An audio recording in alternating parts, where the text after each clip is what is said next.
And a very good evening, everybody, and a very warm welcome to a Lyceum Night coming to you from the Paul Christian Spiritualist Church down on the south coast of the UK. We've got it's quite nice. He's actually here, not miles away. It's actually here with us in the church. Stephen Mayger. Stephen, good evening. Thanks, Laurie. You all right? Yeah, good, thanks. Good. And Stephen's here to talk tonight on the 7 principles. Now, before you groan and go, oh no, not again, it's really interesting. All right, it's a totally different slant on things, very different from the way we're used to having these portrayed to us. So, yeah. And these Lyceum nights are just that. They're evenings where we can get together, talk, bring in spiritualism and look at different subjects and talk about different subjects and debate different subjects rather than just being accepting and not challenging of things. Just go, yeah, well, why is that then? Why does that work? So, Stephen, sir, over to you. Well, there's been a lot of talk about the 7 principles, whether they're fit for purpose, whether they stand up to scrutiny in a modern era. And especially with the language, we are told it's language of the past, that it's not quite relevant for today. And there used to be a little bit at the bottom of the 7 principles, liberty of interpretation. And we all agreed that we should all have our own views on the 7 principles. And they are used as the cornerstone of our ability to operate in the world. We had to have a philosophy unique to ourselves to be seen as a religion. And it's felt that they were given to us as a means to an end, and that they aren't really the deep spiritual, insightful philosophy that we should be expounding to the world, that each has their own individual take and should be allowed to express themselves as individuals. And where the SNU, for instance, has its memorandum and they have these 7 principles, it's expected of a medium to be able to give an address and include one of those principles and a meaning behind it. And again, it's seen as a means to an end so that you can deliver a message in a Sunday service. And so we have a lot of demonstrations of mediumship where the philosophy and the prayer isn't quite center stage, and there's no hymns, and people are just there to get messages. And we're also told that puts bums on seats and the philosophy doesn't, even though people like to hear it and some people come just for the philosophy. It doesn't bring the movement any money in. But then you look at TED Talks and people will fly all over the world, buy a ticket, pay for a hotel, pay for a babysitter for something that they could have watched for free live on Facebook, but they're compelled to even go and hear the person speak in person because they're so inspired by that person.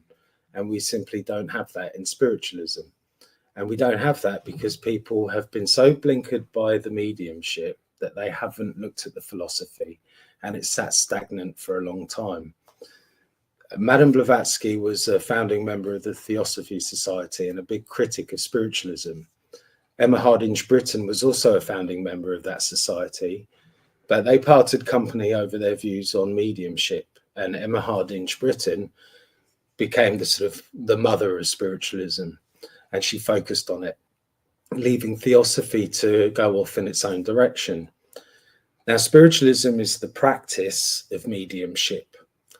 Theosophy is very different. It's based on Tibetan Buddhism, but they kind of emerged out the same phenomena and went their different ways. So you'll learn a lot of philosophy through the Tibetan Buddhism, through theosophy. And in the Tibetan Buddhism, there's 7 principles. In Hindu philosophy, there's 7 principles. And throughout history, there have been 7 principles. In spiritualism, we had this emergence. And then many years later, people were trying to make sense of it all. Andrew Jackson Davis gave us a sort of 10 principles of spiritual harmony through his harmonium. And it was a way of trying to compete with the 10 commandments of spiritualism compared to other religions. And there have been many iterations of the 7 principles, But we understand that they came from the spirit realms, regardless of how they got to us and through who they got to us. They came to us through mediumship, to the movement of spiritualism. And in the ancient philosophy, this is from fire through air, through water to earth. It's incorporating the four elements through the spiritual, mental, emotional, and physical nature of man. So the energy needs to be grounded from the spirit realms into the earth. And the pathway of the seven principles shows this, this grounding. So it was given through mediumship to the movement. And when we sign up to our church, and when we accept these principles as our own philosophy, we are grounding the energy. And so a church has the principles on its wall, which connects it to the earth through the foundations. And as long as the people in that group actually study them and actually mean what they say with the principles, that energy is alive in that church. And if they don't, it won't be. And so if we're not seeing spiritualism move in any particular direction, it's because it's not whole, it's not complete. We focused on the mediumship, we focused on the healing, and we let the philosophy fall to one side. So we find it very difficult to be challenged in society. Right now, there was a Sun newspaper article taking the mickey out of us, and it was an extremely accurate piece of journalism. Can't argue with a single word. And we have to accept that we are not taken seriously because our argument can be quite weak. We've got the evidence, but the people who provide the evidence don't always seem to know the philosophy.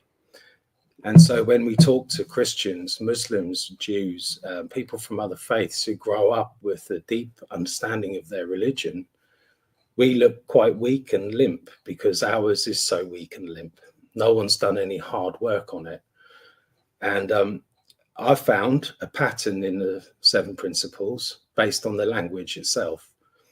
And it's such an obvious pattern that I wonder why no one's ever noticed it. The amount of great minds that used to be in spiritualism overlooked it because arguably they were more focused on the mediumship. And the seven principles was just a means to an end for so many people. But for me, if the seven principles were something I was going to sign up to, I had to scrutinize them to the nth degree. I had to challenge every single word, look it up in the dictionary if I had to, and try to find a better argument. And I can safely say, having scrutinized them for many years, they've held up to that scrutiny and they've actually added to my understanding. Because once I started scrutinizing them, I saw a pattern.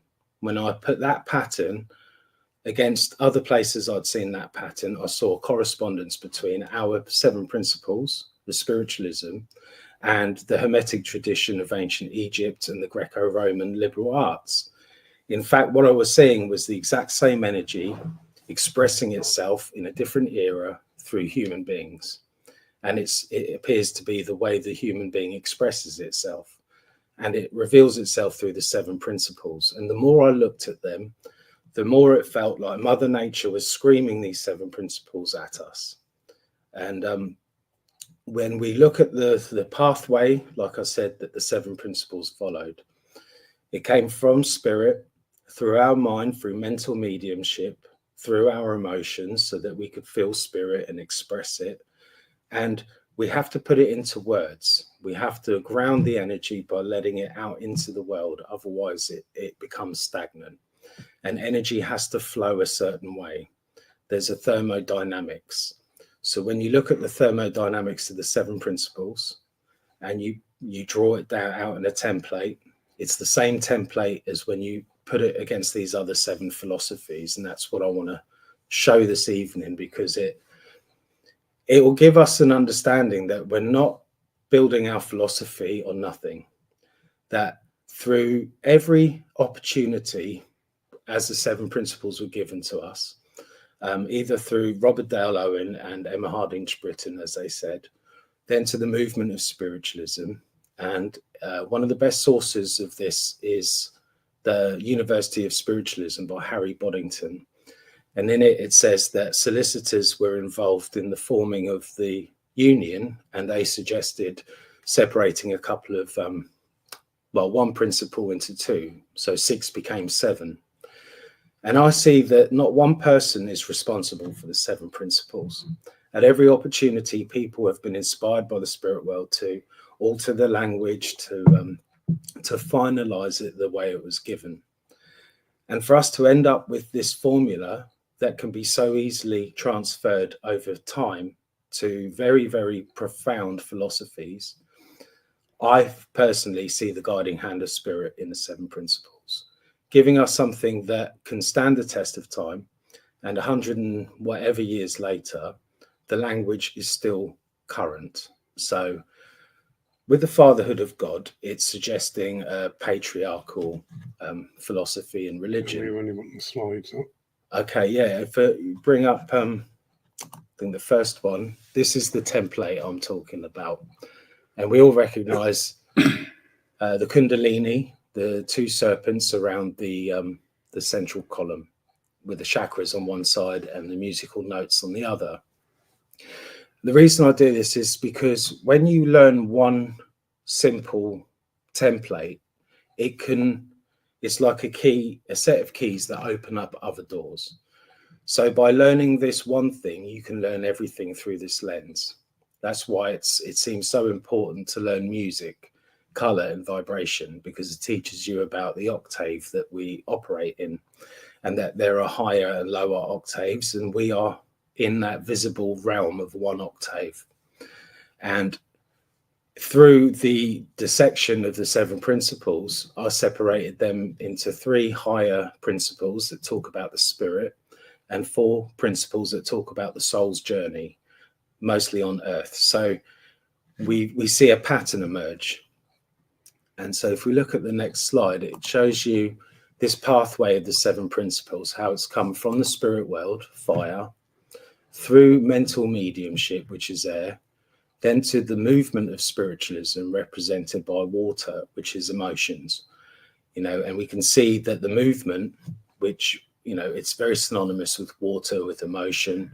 The way we give messages, we're talking about how that feeling, we can feel that love and feel that kinship between loved ones. And through mediumship, we bring that and ground that energy to the earth. Through the 7 principles, through actually studying them, meaning them and speaking about them, and in inspiring other people with them, we ground that energy. And all mediumship, all healing, and all philosophy follows the same pattern of energy. So as an exercise, I like to sit down and draw things, even if it's not always the best drawing. It helps me in my mind understand what I've been talking about. And I think in the SNU especially, a lot of work has gone into building up very good courses that teach mediumship, that teach the mechanics of mediumship. But through the philosophy, we can learn so much more. Through these 7 principles, through learning the ancient wisdom and uniting them together, we can open up a whole new world. So that's kind of what I'm leading to with the next slide. Next slide, please. So when I saw this pattern that gave me a triangle and a square, it came from the language of the 7 principles. So the fatherhood of God, like I said, is it's seen as this paternal energy, but we're pretty sure God's not just a man. It's a feminine movement. These principles were given through a lady, and anyone who's been involved in spiritualism knows it's definitely not a patriarchal religion, even if the top job goes to a man more often than a woman. I think even those men would agree that it's a very feminine movement, and mediumship is very feminine. So why on earth did the spirit world give us this language? I think we have to do a little bit of thinking, and God doesn't speak to people who don't think. So we have to find where else the fatherhood of God is mentioned in the world. In every single religion that I've studied, the fatherhood of God is talking about light, because light is the creative power that creates life in this universe. But the universe itself is that space that allows light to create in it.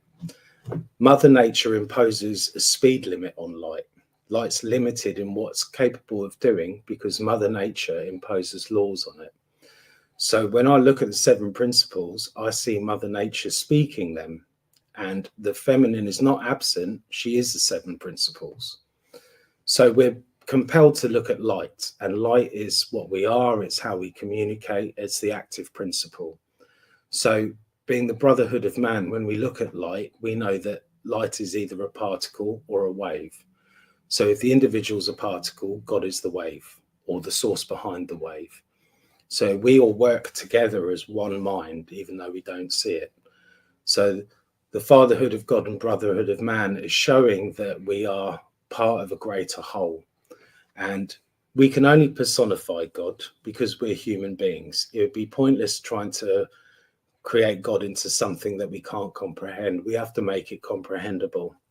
So we look at the family, and before we used to get so offended by the language, we used to be quite comfortable with it.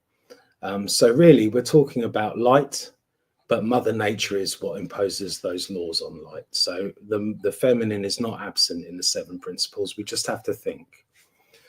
So the third principle is a communion of spirits in the ministry of angels, which shows that there is this ability to communicate, but it also shows there's a hierarchy of being, that there are higher beings in the spirit realms that we do and can communicate with, whether they're just our loved ones, our guides or helpers, but sometimes a much higher being steps forward and makes themselves known. And I think we've all experienced that in spiritualism, so we know it's a reality. These 3 principles are talking about the spirit. The 4th principle is the first principle that talks about the human soul, continuous existence of the human soul. So this is a very individual, personal perspective. It's about you and your eternal nature. This is the key principle that regarding evidential mediumship, because evidential mediumship is what proves this principle. The 5th principle of personal responsibility, and the 6th principle of compensation, retribution hereafter for all the good and evil deeds done on earth. Apparently it was these 2 principles that were one, and under advice of solicitors, they were separated and made individual. I've also heard a radio interview with Sir Ernest Oaten, and he said the communion of spirits and the ministry of saints, or communion with saints and the ministry of angels. There's different people have said things in different ways, and so when you get to the 6th principle, you've got compensation and retribution, 2 words that seem archaic. So I decided to get my dictionary out and look up to find if there's any other words I could use in a more modern context. And I didn't really feel any words jump out at me.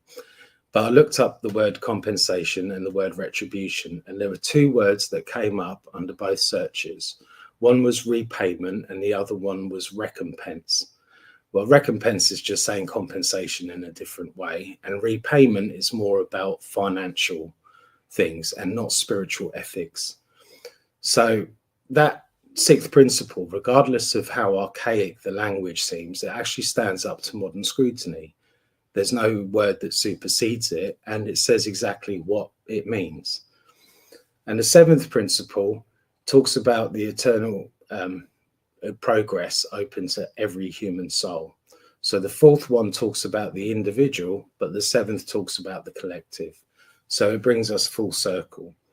And when I sort of separated them by these 4 principles of the soul and the 3 principles of the spirit, I'd seen this pattern before in the liberal arts of ancient Greece. And much like the principles of spiritualism, these were an attempt by a later generation to look back retrospectively on the culture of the ancient Romans and Greeks and sum it up. And what they did is this was all to do with the printing press. So they were looking retrospectively, and they ordered these 7 liberal arts into the trivium and the quadrivium. The trivium is the 3-fold path of critical thinking: grammar, logic, and rhetoric. Probably easier to understand as input, process, output, which is much like mediumship. We know that we take in this inspiration from the spirit world. We've got to use our logical mind to understand what we're seeing and put it into words. And then we use rhetoric to express ourselves. So that shows how mediumship works through the heavens, as it were. And then number is continuous. It shows that everything's eternal because number's eternal. Number shows the possibility of eternity, both above and below zero and above and below the decimal point. And so we can see that eternity in nature through this philosophy, and we can see that eternity through the continuous existence of the human soul. Geometry is about your relationship with the space around you. So that fits perfectly with personal responsibility. Compensation, retribution, cause and effect. It fits perfectly with music, you know, the highs and lows of life, the comedy, the tragedy. And the seventh principle, well, this comes along with astronomy and gender, which is a bit odd because it doesn't unite perfectly. But I thought it was quite appropriate that when you look at the seventh principle of ancient Egypt, it brings us back to this topic of gender, fatherhood of God. And I think in England, the English language is wonderful for a lot of technical things. There's a reason why, apart from the British Empire, there's a reason why English is so well used today, because it's very expressive. It's great for very precise things because it's an amalgamation of a lot of languages, but it doesn't carry gender with it. So it's a bit of an obscure subject to English speaking people. But in Latin language, he and she is in everything. So the chair I'm sitting in would be seen as feminine because it's passive, but the person who made the chair is seen as the active principle. So a carpenter would be la charpentière, if I said that right, and the chair is la chaise, meaning it's feminine, and the carpenter's masculine. Doesn't matter if that carpenter was a man or a woman. Doesn't matter if the chair belongs to a man or a woman. That gender is talking about equality, and it's the quality of being passive or active. And if you look in any group of people, and I think about the Chilean miners when they were first buried under the ground, the alpha male had to step forward and say, right, we're going to dig ourselves out of here. We're going to get ourselves out of this situation, and I'm going to be hard on people to get them to do it. That person probably grew up in a male-dominated society, brought up by an alpha male themselves and mimicked and became that person. But after a couple of days, that leadership wasn't useful, and a new leader had to emerge. One who had grown up in a more feminine environment, was more nurturing. So even though they were a hardened miner, a tough guy, they were able to use their feminine qualities in that situation where that leadership needed to be used. And I think if those miners were all female, they would have had the same kind of leadership needs and necessity. A woman who would be the alpha would try to dig themselves out of trouble. And then when they realized that that wasn't going to help, a more nurturing matriarchal person would step forward and fill that role, whether they're male or female, because the soul is neither male or female, but both at the same time. And so like our sixth principle, it allows for reincarnation. Reincarnation's been proven. So it's there in our principles. It's there. It can be challenged, but proven to be true through our principles and through the other sets of principles. I think it's quite empowering to know that what we have built our philosophy on, it's the same energy that built the pyramids, which is still there. It's the same. If you go to a church and you look down through the layers of strata, you'll see that church was built on a much more ancient temple, which again was built on whatever was originally there that they found so sacred. And so we are building our own temple on top of the temples that came before us. It's the same energy. It's just expressing itself in a modern era. And so if we go to the next one, it's a closer look at the 7 liberal arts of ancient Greece. I show this thermodynamic because in the 7 principles of spiritualism, if you try to take those principles and put them in any other order, they don't really work. They work best in the order that they're given. And the same is true for these 7 liberal arts. Like I say, grammar is the word of God. Every I dotted, every T crossed. It's perfect in the way it is. Logic is how we process information, and rhetoric is how we express it. And because in our culture we read and write top to bottom, left to right, I've gone and used this as the thermodynamics. So if you see, I've gone from grammar to logic to rhetoric. Then I've crossed this divide to the quadrivium, to number. Number is the root of everything. Geometry is number in space. Music is number in time. And astronomy is number in space and time, which is why this sums up the quadrivium. It's the sort of sciences with which we can measure our place in the world. And these higher 3 principles is how we use critical thinking to do that. I've found that there's a couple of books, and I'm just going to hold them up. I'm not going to get into them and read them, but it's the trivium and the quadrivium. And if you want to give your children or yourself a decent home education into the classical arts, don't be put off by big books. They are fantastic. And if you got any children that need home education, even if they are going to school, give them these books. It'll be the best money you ever spent, because they'll teach you how to think. A lot of our schools are factories for factory workers, and this is the kind of education that we all deserve.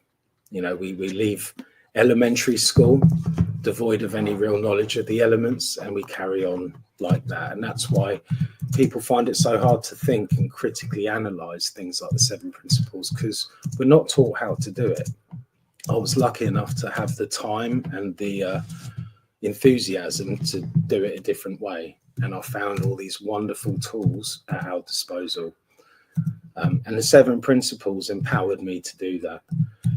Now, the same way the Greeks retrospectively looked at we looked at the Greeks retrospectively, they looked at the ancient Egyptians retrospectively. And there was a figure called Hermes Trismegistus. In the Egyptians called him Thoth or Tahuti, Thoth the Atlantean, and the Romans called him Mercury. It seems to be the same person, and the Druids called him Merlin. And this person was supposed to have given us the tarot, Kabbalah, and the Tree of Life, and founded the Egyptian civilization from a very high state of being, and all it did from then on was become less refined. So it started off at this very, very high state of understanding, and it's degraded ever since. These Hermetic principles are found on a piece of stone called the Emerald Tablet, which is a real artifact. Sir Isaac Newton translated it, and I would highly suggest you read that at some point in your life. It's talking about alchemy and the alchemy of the soul. And what can be gleaned from that are these 7 principles of the Hermetic tradition, which the Greeks, having developed this wonderful 7 liberal arts, they all were inspired by ancient Egypt. So if you could just pop to the next slide. Certainly. I'm glad I have a function. Excuse my enthusiastic drawing. If anyone's really interested, there's 33 bricks on the lower one and 9 rows on the higher one. But through the Hermetic tradition, we learn that all is mind, mentalism. Everything corresponds as above, so below. And if you look at the energy pattern of a cell to the energy pattern of an atom, to that of a planet, a moon, someone's aura, a galaxy, a solar system, it's the same energy pattern. It's a toroidal field of energy. And at the center of it is this sort of double helix of energy. And we see that in our DNA, and we see that in our philosophy here as well. From the first slide, you'll see the 2 snakes. Well, in this temple, you've got these ancient principles that have stood up to the test of time.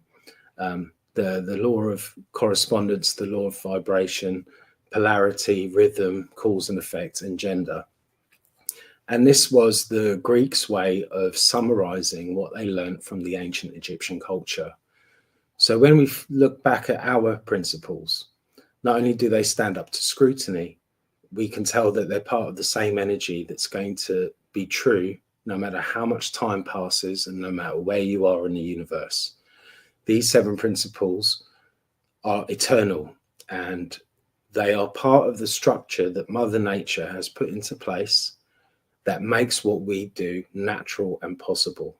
So anyone who says that mediumship is unnatural, or that anything that the human being does is unnatural, isn't looking at the bigger picture. You know, it's very easy for us to get into the mentality that we're killing the earth and that the earth is this poor little victim that we are abusing and raping. But anyone who cares to actually listen to Mother Nature, she'll tell you that she knows exactly who we are and what we're doing, that she knows exactly where we're going, and she's facilitated everything consciously and with love. So I'll listen to the news and then I'll listen to her, and she gives me a very different story. And the way I see it is our principles on our walls are screaming these principles at us, and it's the mother who's speaking. We should just pay a little bit more attention. Spiritualism has been blinkered through trying to teach mediumship because that's what people want. They want to be able to do what they see mediums do.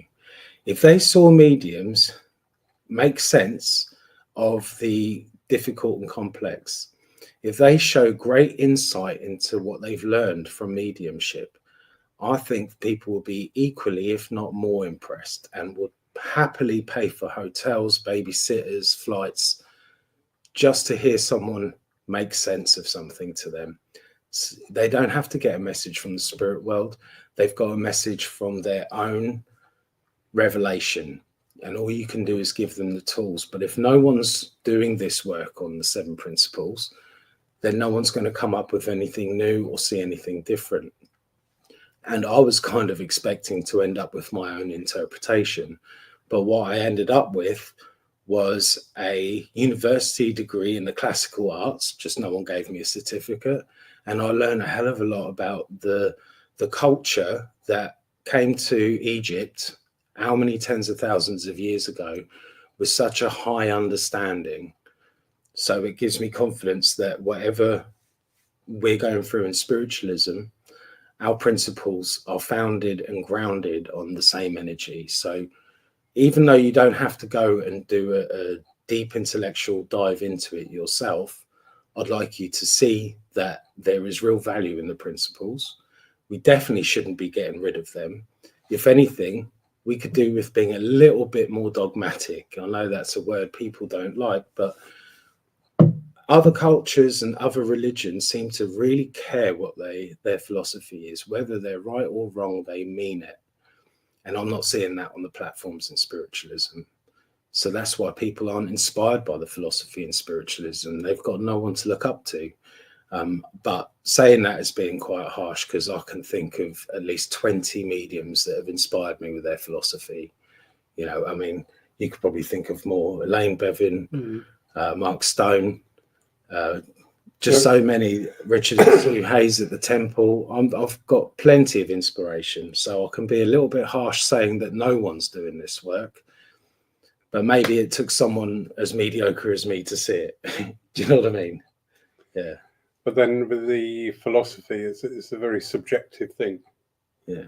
I've sat and listened to amazing philosophers and just sat there going, all right, I need 2 days to just get my head back together now after what you just said. Yeah. And other people go out going, well, what was all that about? What a load of nonsense. It's a very difficult field, but, you know, it just need us to be more accepting that if it's not for us, then it's not for us. It's really easy. Just leave it alone. I think why pick at it? What I see with this is the way the human soul expresses itself. It's only a map. This is just a map.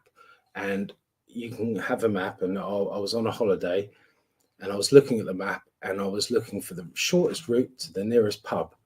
and there was a river nearby, but it was May and it was quite dry. So I was taking a real chance that I could at least hop across this river if there wasn't a bridge. So I took a chance.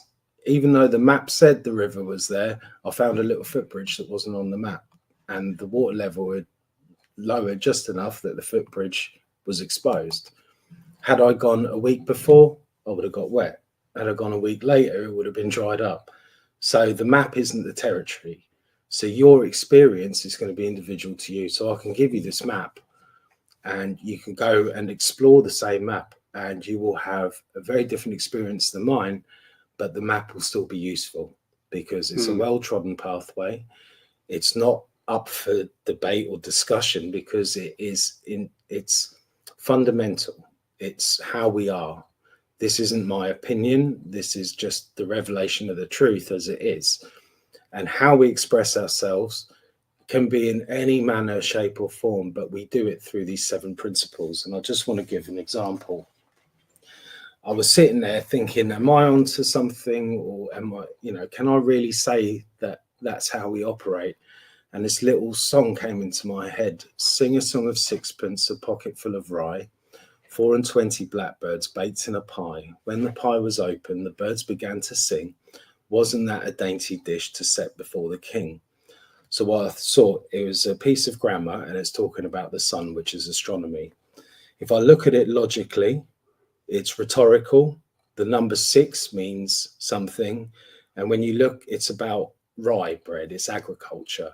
And if you plant your rye by the 6th month, it will be ready for the harvest. So as a way of passing on this agricultural wisdom. Pie, no one eats blackbird pie. 4 and 20 is the old way of saying 24. So we're talking about time, we're talking about agriculture, and it's using music, geometry, pi, number, and astronomy, logic and rhetoric. So it was a perfect example of how the human soul expresses itself and how it does through these 7 principles in every way, shape or form. And it was like my little underlining, okay, I'm not crazy. I can work on this and maybe one day try and get it across to someone without looking like a lunatic. But just, one of the things I find really important is to get a piece of paper and a pen and write down your thoughts.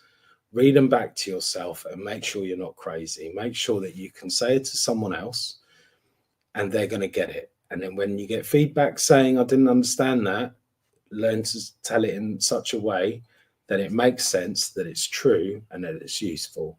And the 7 principles, they're true, they're good, and they're useful. They should be out there in the world, and we should be shouting them from the rooftops, but we have to mean it, and we have to know what they mean. And that's my soapbox. Well, that was the longest introduction ever. Good. I have no idea even where to start. I really don't. I have taken in an awful lot of what you said. I've loved an awful lot what you said. It's so nice to hear pussycats. It's so nice to hear positive, positive comment on our movement and the strength of our philosophy. It is really true. You compared earlier and said about the major orthodox religions, and it is so true because they're brought up within that religion. Yeah. Well, you can get a doctorate in theology, highly respected. Bishops sit in the House of Lords. Yeah. You can, I think it's Church of England is Cambridge, Roman Catholic is Oxford. You go and get your theology degree at the same universities where you get your physics degree. They seem like 2 polar opposites, but really they're 2 halves of the same whole. And I think theosophy would have been the other half of spiritualism, but it went so far down the Tibetan Buddhist road, and that's where it was meant to go because that's where its source was. But through those 2 understandings, I synthesized them, and it's a shame that I had to do that because spiritualism was lacking in this deeper philosophy.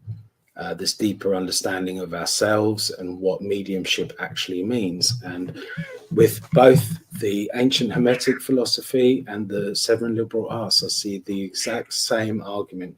You can explain mediumship so well using those seven liberal arts. You can use just that template to teach mediumship, life, and everything in it. And I think the seven Hermetic principles are more like my cosmology.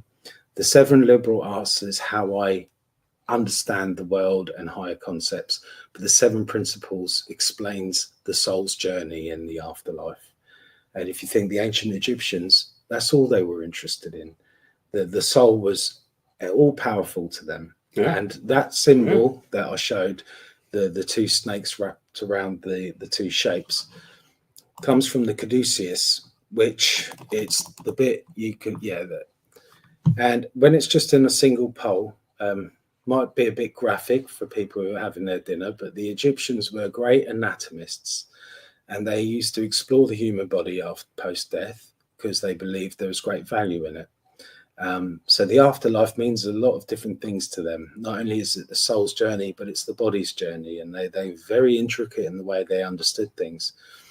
And so when they opened up the human body, they would see the spinal column. Wrapped around that spinal column would be the arterial system and the nervous system. In the arteries, blood that is full of oxygen is being pumped around to supply oxygen would be red, and the blood moving back to the lungs would be blue because it's deoxygenated. So that's where this blue and red comes from a purely physical point of view. But in the metaphysical sense, infrared's the lowest ebb of our visible spectrum, and ultraviolet blue is at the higher. And so in the Hindu tradition, these snakes are Ida and Pingala around the Sushumna. Hello. And in our tradition, we understand the Kundalini as a meditative tool for yoga, but it's also hand in hand with our philosophy when we look at it this way. I think that's my cue to let you talk, Laurie. No, that was it. Yeah. But I just think we have this amazing philosophy. We don't have to carry the symbolism with, but when the Egyptians gave us this, it had a physical aspect as well as a spiritual aspect. The wings you see at the top, the cherubim, well, these are the right and left hemisphere of the brain, and the pineal gland is what I've put the SNU logo on there. And so you would see laid out on the floor the spinal column with these two sets of spirals around the nervous system and the arterial system. So if you really want to go a bit deeper in the Bible, in Genesis, the Garden of Eden had two trees that were mentioned, the tree of life and the tree of knowledge of good and evil. Well, the tree of life is your arterial system, and it's the blood is how spirit seems to move around the body, and the nervous system, which is the tree of knowledge of good and evil. You know if something's hot or cold, rough or smooth, light or dark, through that system. So maybe if our priests interpreted it correctly to us, we'd probably listen to them a little bit more, but their hands were probably tied, and some of them probably didn't even realize that. But that's where we get this language from in the Bible.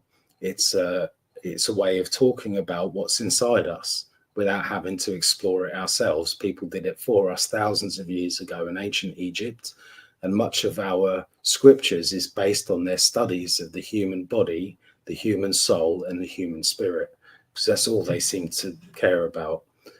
People like to say that they were slave drivers and only interested in power.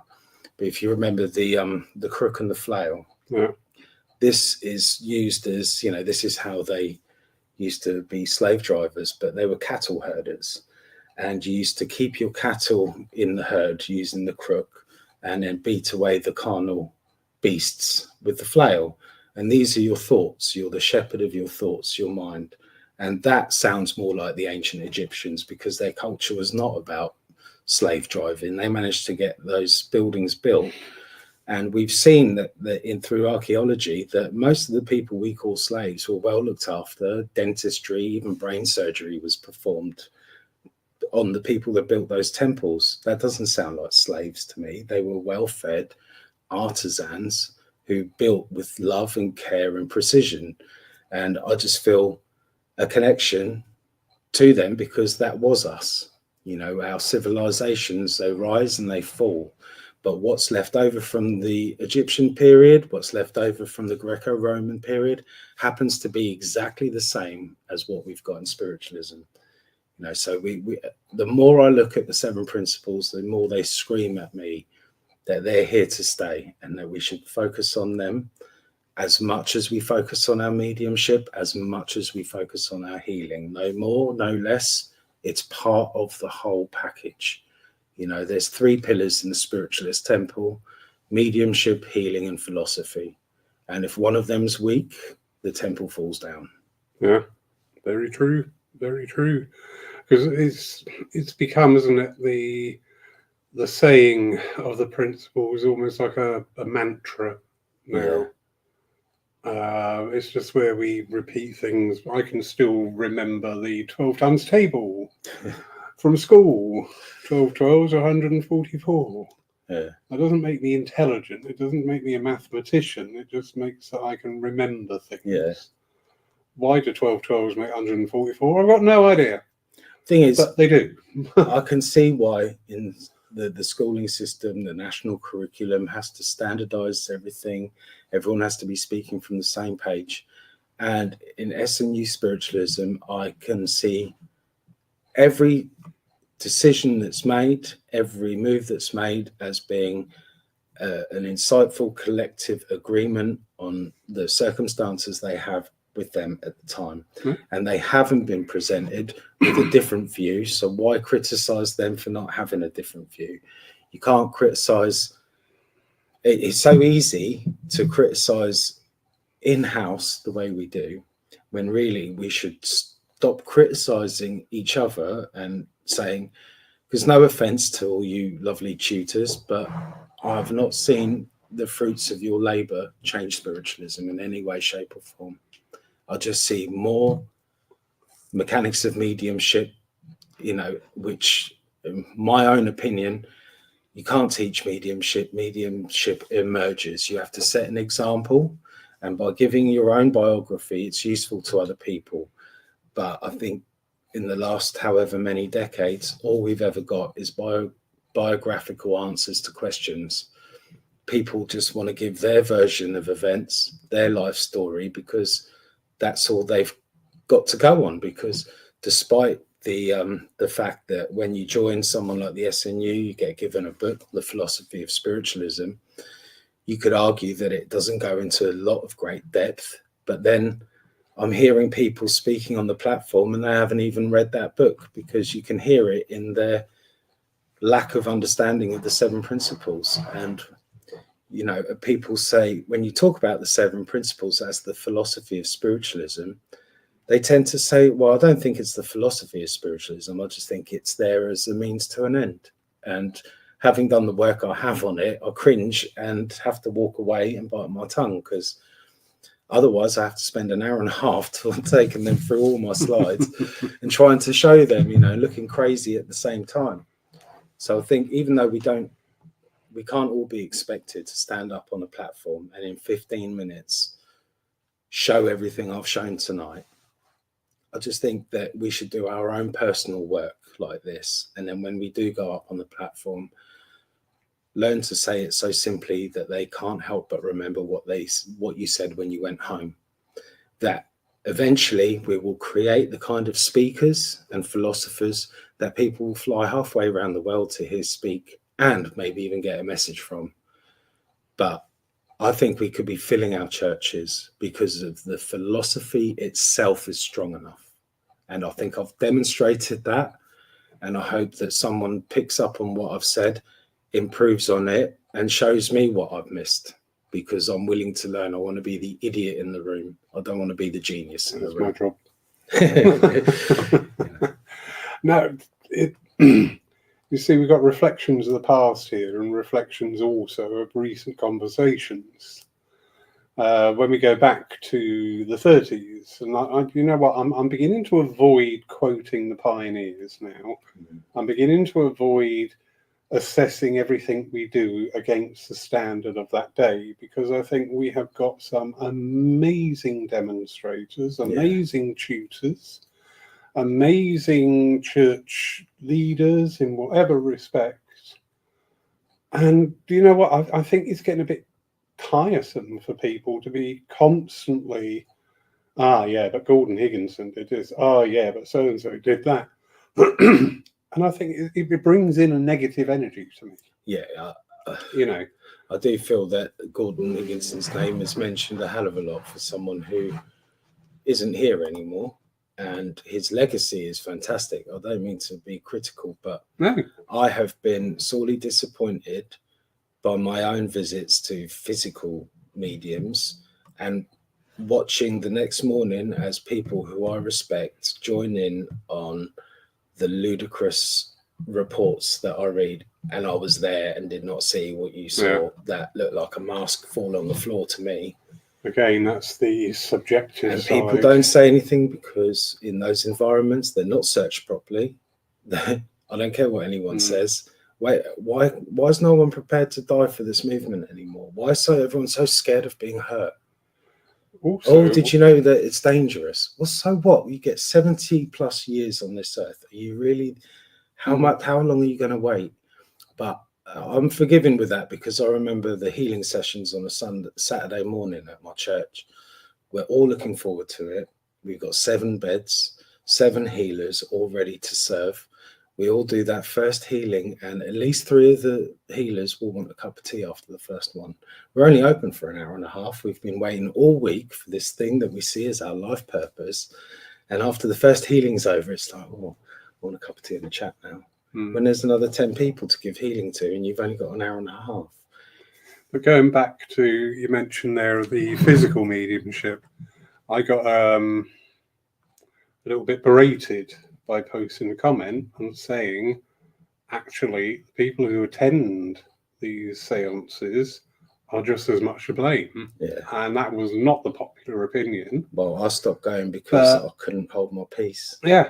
And I'd end up offending friends of mine. So do we have that? Do we append that need to believe that we saw that? Yeah. What is firing that? The problem, I think, is it's made worse by people who do actually study the past. Because we see this incredible, unmistakable mediumship.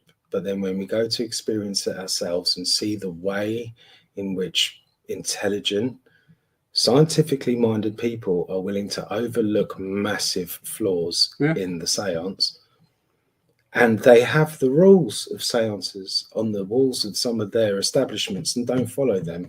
I've yet to grasp in my mind what being flicked with water does to prove spiritualism. Hula hoops flying around the air, glow in the dark hands appearing out the curtain. It's just, sorry, we look foolish. But you can extend that onto our platforms and our centres. Yeah. You know, who is it? I know I keep quoting this lady because there's just something about Jean Bassett. I never met her.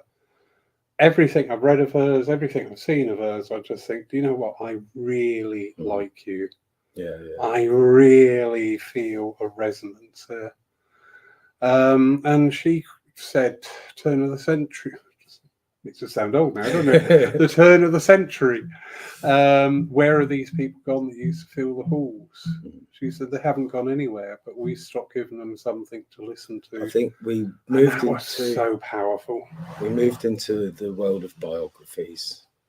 Yeah. People stopped writing books on spiritualism, and they could only write from their own perspective, give their own biography. And I think that we got to be forgiving, because that's how the energy went. And try as we might, the same as physical mediumship. It used to be abundant, now it's extremely rare. Trance used to be abundant and it used to be evidential. I've yet to see an evidential trance medium give the voice of a loved one in their own voice, accent, language. that very topic Yeah. has been spoken about in our group online this week. Yeah, I mean, I do it myself. Exactly what you just said. And I think my guides speak very well through me, but until I hear some real evidence, when my guide gave a poorer demonstration of mediumship than I'm capable of, when it's supposed to be a closer connection, I had to be honest with myself. I hope everyone's listening, and pull back from it because it wasn't evidential. And I think a lot of us, that form of mediumship seems very sacred and holy, but it is also pointless if it doesn't demonstrate evidence. We've got to see what is spiritualism and what is fit for the circle, but not the platform. One of the things I'm seeing in up and coming mediums and in circles is this distrust in yourself. I say to my circle, if it's a brother, say it's a brother. Yeah. Not, oh, there's a chap here, could be your brother, it might be your nephew, it could have been the bloke next door, you might have seen him on a bike one day, Stop covering your ass. Guilty as charged. Confidence, isn't it? Yeah. Don't cover your ass anymore with your mediumship. Say what you see. And do you know what? If the sitter says no, guess what? You still walk out alive at the end of the session. And the next thing the roof doesn't cave in. And the next thing you might give might be a very quality piece of evidence. You should never let it, you just move on. You've got it wrong, move on. It's fine. Yeah. The spirit world is still with you. And these 7 principles, the philosophy gives you confidence. It gives you a different level of confidence in what you're doing because you feel that powerful support from God, no less God. Mm-hmm. Because, like I say, this is Mother Nature screaming these principles at us from the walls of our churches. We've just got to turn those blinkers around and see the philosophy, the healing, and the mediumship together as one. Otherwise, what's the point? Why are the spirit world communicating with us if it's not to point us in the direction? And so much of the message is sometimes hidden, for want of a better, I'll see a grandfather come through and then show me himself in his 20s. Why? Well, the person I'm talking to is in their 20s and going through what he went through. There's more to the message if you look deeper into it. And when you study other philosophies and study our own philosophy, it helps you look at things more deeply and you'll glean far more from your mediumship than you did before. It's the same flash of images, but your insight and your ability to dissect that and move with it and get that message correct is improved by improving every other part of your being. And our philosophy does that. And when you investigate the philosophy, you just said a really good, to me, key phrase there about digging into it more. And this is what we teach in the evidential mediumship. Don't just say, oh, they show me a glass, they show me a white box, they show me a plant. Everything you've just been shown has got a reason. Yeah. It's not a random act. Yeah. They're not spirit aren't sat there with a bag of stuff. Oh, here you go. We're dealing with a higher intelligence. Exactly. And when we get into the philosophy side of spiritualism and the healing side of spiritualism, these are all acts of mediumship. Yeah. And this is what I am constantly banging on with my circles to the point of, I think if they hear it one more time, they're going to cry. Well, boo-hoo, get on with it. If you improve every facet of your mediumship and stop this assignation of medium is somebody who talks to the dead. Medium is the interface. I think let's be more constructive with our language. Whenever I've read spiritualist books, Harry Edwards especially does this, the repetitive nature of what they say certain things over and over and over and over again, not because they made a mistake, just because of how important they are. And they are simple and they are effective and they are humble. And, again, with trance, there's a point where he says, and sorry if I'm paraphrasing, I think it's in his 30 years a healer, he said, He thought that he had to be in trance so people believed it. Yeah. And he realized that wasn't true. And then when he dropped that, his healing improved. This thing with trance, it's great, but the philosophy is not changing. We're waiting to be spoon-fed philosophy from the spirit world when it's on the walls of our church already. Yeah. And we're ignoring one and expecting trance to give us everything, and it's giving us nothing. And I say that with a lot of love and respect for my guides, for trance circles. I do have, I'm not saying they're disingenuous at all. I know they're not. I know most of those wonderful trance mediums are honest, and their guides are giving us some lovely, loving philosophy. But it's up to us to use our earthly experiences, our knowledge and awareness, use these systems that are out there that maybe weren't given to us at school but should have been done, and learn to dissect the world and our mediumship inwardly and outwardly, because I've always talked about gnosis is the sixth sense. It's revelation. You have to have incorrect knowledge and experience to know the value of the correct knowledge and experience. And when you've got correct knowledge and experience outwardly and correct knowledge and experience inwardly, you gain wisdom and revelation. And I always say, God's given us everything we need. You don't get a gift from God. You've already got it. The only thing you'll get from God is revelation. In all the scriptures throughout the world, it's the same. But that revelation's that spiritual gold that we're after. And we only get that through study, effort, and reflection. And philosophy is that reflection. Yeah. So, lovely Margaret Challenger, and agree wholeheartedly. In a demonstration, the philosophy address the whole congregation as opposed to individual communication. Exactly. So why aren't we making more of it? Why are we not utilizing that opportunity to really deliver? Do we not engage with the spirit world like we used to? Is just something that's coming into my brain now. As a trance medium, now I know you've worked in the state of trance. Do you go into trance going, okay, spirit world, speak through me? Or would you go through the spirit world and go, do you know what? We need to hear about this. This is really relevant in our role today, and go. Well, I can only say that what I've done this evening has been what they've been prompting me to say. The only time I've ever sat for trance, I knew I was going to, it was part of a group, but there was a bit of a selfish aspect to it. Yeah. And I mean that with a lot of respect to everyone else. That's the same energy I see in a lot of other. It's this idea that it's a higher form of mediumship, so therefore you should attain it.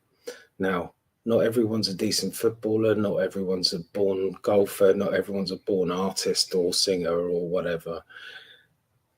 Mediumship may be something you're born with, and if you're not born with it, well, you can try, or maybe you can develop it. But when it comes to trance and physical, that's definitely something you're born with. You can't develop it. And I won't argue with anyone on that subject. You're free to your own opinion, but I smell something not quite right in spiritualism if trance is not bringing evidence. Yeah. And if the greatest trance mediums are not bringing through evidential mediumship of loved ones, then what's going on? But again, I want to get back to the pull apart. Is that because we go into trance? I know, get the right words. Do we go into our trance mediumship passive, going, come on, spirit world, use me? Well, rather than going in there, what it should be as an equal partnership, and saying to the spirit world, do you know what? At the moment, there's a lot of fear. Talk about that. I want to hear your thoughts on how we can manage our fear today. Well, I've heard people give trance demonstrations telling everyone they should go out and get the jab or not. And I'm like, no, the spirit world won't tell you none of that. And again, it's always going to be coloured by the mind of the medium. However, I've heard just recently about a medium in Chichester Nothing No, to do with. don't name people. Or I know, any no, I won't areas. name. It doesn't matter. Well, All right, yeah, thank you. This person, Unless they're here to defend no, themselves. well, we this don't talk. person never goes to any churches, and I've heard the most amazing things about them Brilliant. going into trance and giving such good evidence, the mannerisms, the face changing, good transfiguration. So I believe it's happening. I've seen it with certain mediums. I won't name them, but I've watched brilliant transfiguration take place in front of me. The next morning, like a dream, it wasn't as fresh in my mind. And a few weeks later, I'm not sure what I saw. Yeah. But on that night, I saw the most amazing transfiguration, physical mediumship of the highest order. But the next morning, I wasn't so sure. 6 weeks later, I'm not putting no money on it, you know? And if it's having that kind of effect on me, then is it real? Because when something has a last, you have so many dreams in your life, but there are some dreams you never forget. And certain demonstrations of mediumship, trance mediumship as well, I will never forget for how powerful, spiritual and wonderful they were. So I'm not saying we should stop trance, but I'd like to see the evidence. And if people are bringing that evidence outside of our churches, and it's only people who have said maybe they were exaggerating, like lots of our spiritualists exaggerate because they don't want to look like they weren't involved in the group, like they missed the energy. Everyone else saw something I didn't. I must have been mistaken. So it's out there. I'd never put a limit on what spirit is capable of doing with us. You just can't. But we've also got to be really honest. But also, what about the spirit world's thoughts on this? Because this tracks back to when you were talking about physical mediumship, when you're talking about trance mediumship. You know, let's be honest, there's cases of people holding a seance, 50 people, 80, £100 a head, twice a week. I always say, what does the spirit world say about that? I think this is to me, spiritualism is an experience, and we should be open to that experience. From the minute we walk in the door, everything is the experience, and enjoy that experience. Don't sit there like, come on, entertain me. I think at times like this, we need to look for leadership role models. And the one that was given to us in our age, arguably, was Jesus. We can cherry pick from the Bible and the New Testament all we want. But there's a section where he tells his disciples what he wants from them. Go out, heal the sick amongst them, cast out demons, raise the dead, mediumship, casting out demons. Well, that's helping people deal with addictions. That's just the language they used at the time. And freely it was given, so freely you shall give it. You know, and he elaborates in another verse where he says, eat what they put in front of you. I've gone to, when I was a vegetarian, I'll be going to spiritualist churches. Would you like a sandwich afterwards? Yes. You vegetarian? Yes. Do you eat ham? Yes.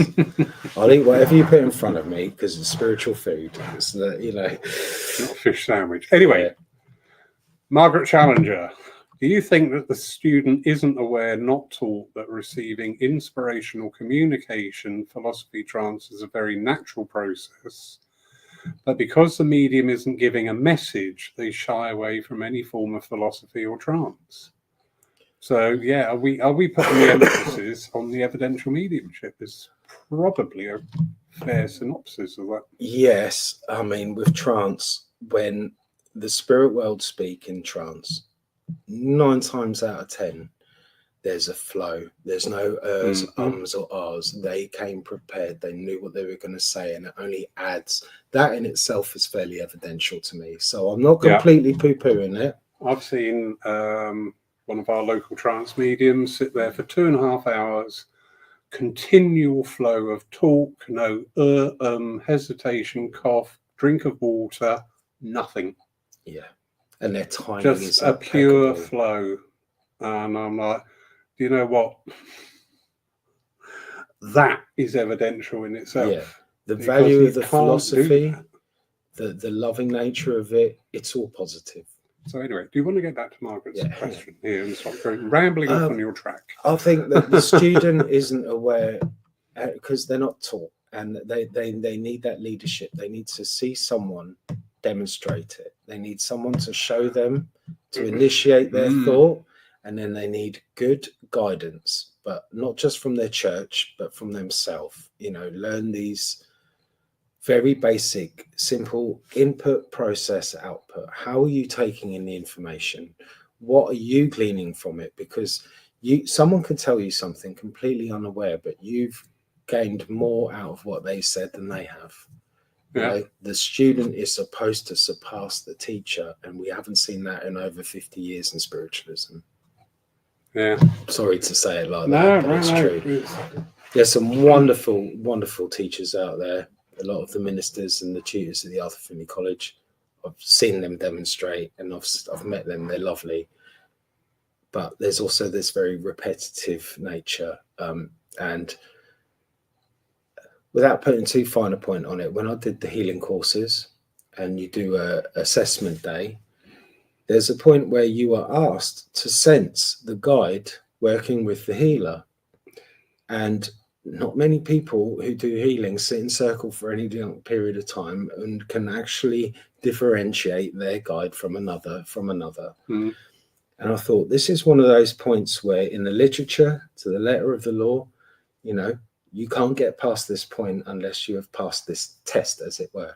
But the person testing you hasn't passed the test themselves. They're not trained as mediums to be aware at such a deep level. But it's fine, because the more healers we have, the spirit world work with them. So it's like this, I'm trying to think of the word. It's something that was introduced as an instrument to ensure only, pure healers got through the system, in a sense. And maybe it was a little bit harsh, and it was left over from a time when people used to see things in that way. But I thought it was interesting because, if you've got through the 2-year course and you've done all the homework and everything, you're obviously serious about it and would make a good healer. You've got that compassion in you. Even if you started the course with other intentions, hoping that certificate would help boost your profile, raise your fee, the process humbles people and it brings them into alignment with the truth. And I've seen more people humbled by doing the courses than I've seen them go the other way. Yeah, and it's the same with circles and development. And bringing in an aspect all the time, and the same lines being used all the time. This is conditioning your soul. This will bring about change. This will bring about change within you and those around you. We had a lovely medium down this way, bless her, she's gone back home. And she was married 5 times. We used to joke she must like cake. But she said, I just grew out of people. And I went, I'm on at least life number 7, if not 9. And it does. And this is part of the journey. That you will change, you will evolve, and those around you may not. So that's something you're going to have to deal with. And again, that is part of the evolution of your soul, managing your evolution. I just think, if there's a point to us incarnating onto Earth, is to have relationships, because that's all that's left. That's what mediumship's about. You don't get a tally of all the money you made. You get a tally of all the friends you made, the loved ones you made, the memories you made.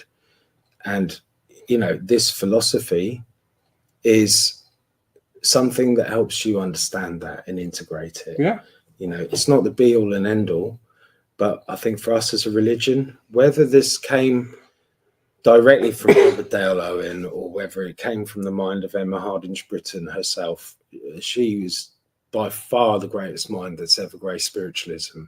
And even if it only came from her mind was heavily connected to the spirit world and a great mind.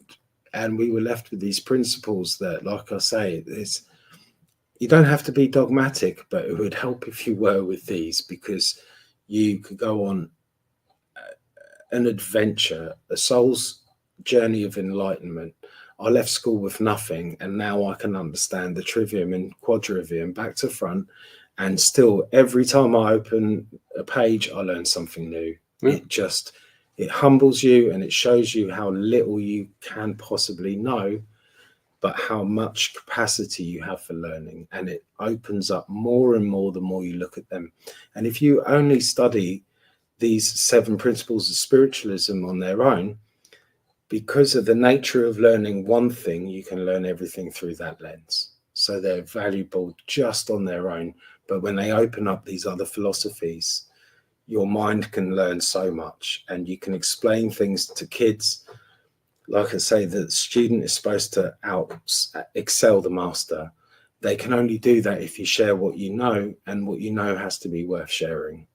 And I think a lot of people, when all said and done, they haven't had the 10 years that I had to spend every waking hour thinking about this stuff. They were busy doing things I didn't have to worry about. Anyway, yeah. Stephen, thank you for coming all the way from Portsmouth just to be with us tonight. We have tried to get together in the past, and the great internet god said no. Gremlins, yeah.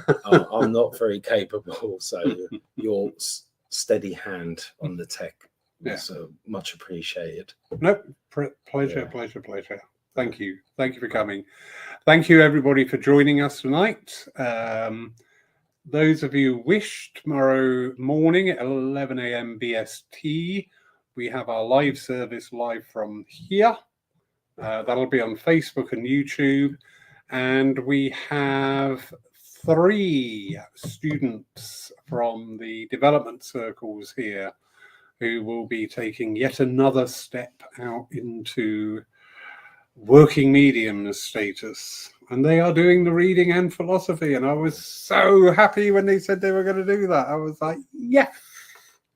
So good luck to them. They don't need luck. They don't need luck. They don't need luck. They're on their path, and that's great. In the meantime, thank you, everybody. Thank you, Laurie. And thank you, Stephen. And thank you, Kat, wherever she is. Have a wonderful evening. I'm going to have to sit and watch that again and again and again. It's worth it. And still go, okay. If anyone does have any questions and want to message me, I'm more than happy to message back.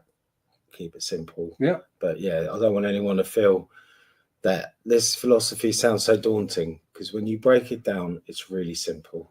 I've started calling it inspirational speaking, because the philosophy word, you can see, galvanizes people into a state of rigidity. I loved it when you said the F word. Yeah. Being a Stephen, I really like that. Yeah. But when you say philosophy, you can just see it in people's eyes. They just go, or they glaze over. But, just bringing in a little bit of modern speak. Hark at me, all hip and trendy. But if you say the inspirational talk, it actually hasn't got that fear factor. And I know, because when I started off, my teacher said to me, "You've got to learn philosophy." So I'm getting all these books and going, "Well, that's rubbish. No, can't go along with that." And it took me a year to realise how you start on that journey. And I went, "Oh, why didn't somebody tell me?" And she turned around and she said, "If I told you, you wouldn't have learned it." And I went, if I just oh, hold on. Sorry, I know Laurie did say I've always got one more thing. Yes. But I just basically simplified the 7 principles to one word for meaning. For me, the fatherhood of God just meant deity. The brotherhood of man meant family. And again, community, the individual, personal responsibilities about ownership, balance, and we all come together as one. We can simplify them that easily. It doesn't have to be daunting. You just have to do a little bit of work, think a little bit, write down your thoughts, and share them, because people genuinely are inspired by other people who have had insights into themselves, because we're all looking for the answers to our great mystery of ourselves. Yeah. And when other people seem to have answered it in themselves, their ability to inspire other people to get through those difficult phases of their life and their development, it's priceless. Yeah, and getting this over to aspiring mediums and working medium. You're not here to deliver messages. You're here to live a life. You're here to make the same ups as everybody else, and how you deal with them, and how you move on, and how you. But through your spiritual and your soul development, that's going to have a profound implication on how you deal with something. Yeah. It's going to have a profound implication on how you respond to things. And it can be really uncomfortable. Yeah, I mean, but it's hard work, but it's worth working at it. Anyway, shut up. Thank you, everybody. So nice to see so many people on. Thank you. Oh, you're international, dear. Oh, well, look at you. Yes. Have a great night, everybody. And yeah, just enjoy life, because do you know what? If we can't